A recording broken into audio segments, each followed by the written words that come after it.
All right, so today we're going to be talking about what YouTube Shorts are. I'm going to tell you why you need to start making them right now ahead of the US release in March. And then I'm going to tell you how to film, edit, and upload these correctly to YouTube to see maximum results.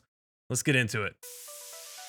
What's going on, guys? My name is Max and welcome back to another video. If this is your first time on my YouTube channel and you want to learn how to make awesome and successful YouTube and streaming content, make sure you subscribe right now so that way you don't miss any future content. So what the heck even are YouTube Shorts? Bro, this has already been out for months already. Yes, like Philip said, they've been out for quite a while now. So if you didn't know, YouTube Shorts were unveiled back in fall of 2020, and basically these are 60-second or less short form videos that are very similar to what you see on TikTok. One of the biggest differences between YouTube Shorts and TikTok is the fact that YouTube Shorts actually stay on your YouTube channel, so that's why so many people are going crazy over them, because they continue to gain views over time. Shortly after YouTube Shorts was announced, there was a beta app released over in India that has recently started spreading across multiple regions around the world. So while the main app is still not available worldwide yet, the main thing we've been able to do up to this point is be able to upload videos as normal and have them appear on something called the Shorts shelf. When you upload your short form videos onto YouTube, you'll start noticing this metric called Shorts appearing in your analytics for that video. And that brings us nicely to today, because the app's about to be released in the US in March. With all that being said, why should you start making YouTube Shorts? Let's start off with the positives here, and one of them being is that this is an even playing field. You don't have any barriers to entry, such as with the YouTube stories, you have to have 10,000 subscribers.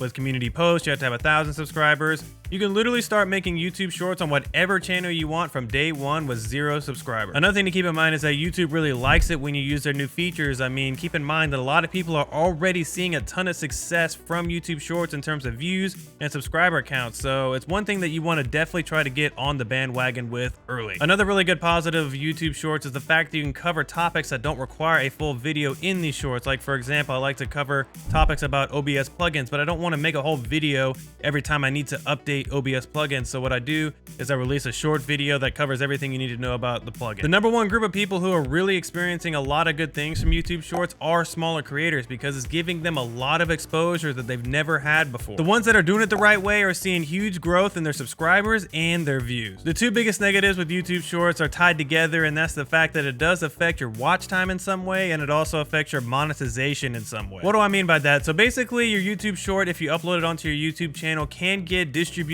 in a similar way to your other YouTube videos in your metrics. So you're going to see things like browse, suggested, search, and everything like that. So when you start seeing a lot of issues is when your videos start getting a lot of views from the YouTube Short shelf, because it's great that you're getting views and subscribers from this, but they don't play ads on the YouTube shelf. So if you're already monetized, you're not going to gain any ad revenue from that. And then if you're not monetized and you're needing to get your watch hours up for the 4,000 watch hours, that's actually not going to affect it either. As promised, let's talk about the production of your shorts, starting with the filming side. Before you start filming your video, you want to make sure that you've done the research that you would normally do with your normal YouTube videos, such as you're researching titles, tags, and topics. Then you're also planning the beginning, middle, and end. You're doing all the prep work that you would normally do for a regular video. The key thing is you want to make sure you're remaining with your niche. Like, for example, if you're doing education content like I'm doing, for example, you want to make sure that it falls in line with the rest of your content, so that way it's easier to redirect people to other videos on your channel. The number one thing that you have to make sure you're doing, so that way you don't waste a lot of time and have to re-record, is you need to be recording everything in vertical format. The easiest way to do vertical format is obviously using your phone. You can leave it in portrait mode, record the video, and boom, it's already ready to go. Alternatively, you can actually keep using the camera you use to record YouTube videos normally. All you have to do is just set it up on a tripod or whatever you set it on and just flip it to the side. It's actually pretty easy. All right, so the next thing we're going to talk about is editing your YouTube Shorts. When you import your YouTube Shorts into your timeline, you need to make sure that you change the timeline to 1080 by 1920. What this is going to do is this is going to set your editing software to the vertical format that you need to export your video in. One of the biggest things during the cutting and editing process is that you want to make sure you're making the cuts super quick. You don't want to sit here and have these long pauses or anything like that in the video, because every second counts.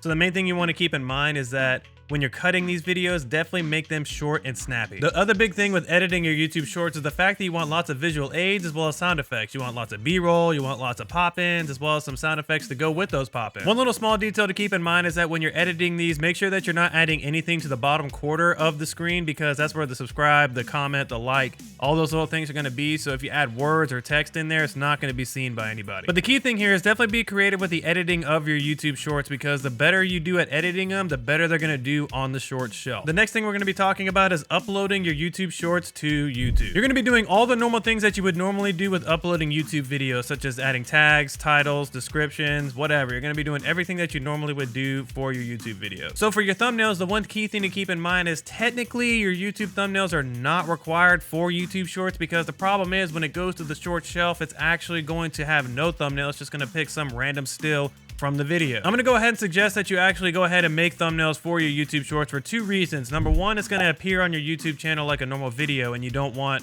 your channel to not look uniform. The second thing to keep in mind with that is the fact that they are going to be discovered in other ways besides just the YouTube short shelf, because yeah, you will be getting the majority of your views from the short shelf, but if people are browsing for it, they may stumble across it, and if you have a good thumbnail, they're likely to click on that video. The most critical step in all of this is to make sure that you add hashtag shorts to your title and your description. When YouTube is analyzing videos for the short shelf, basically they want to see three things. They want to see the fact that your video is in vertical format, they want to see that it's 60 seconds or less, and they want to see the fact that you have hashtag shorts in your title and your description. So what are some good YouTube short video ideas? Well, that's the next video, so make sure you're subscribed and check out my other tips videos right over here. Anyways guys, thank you so much, and we'll see you next time.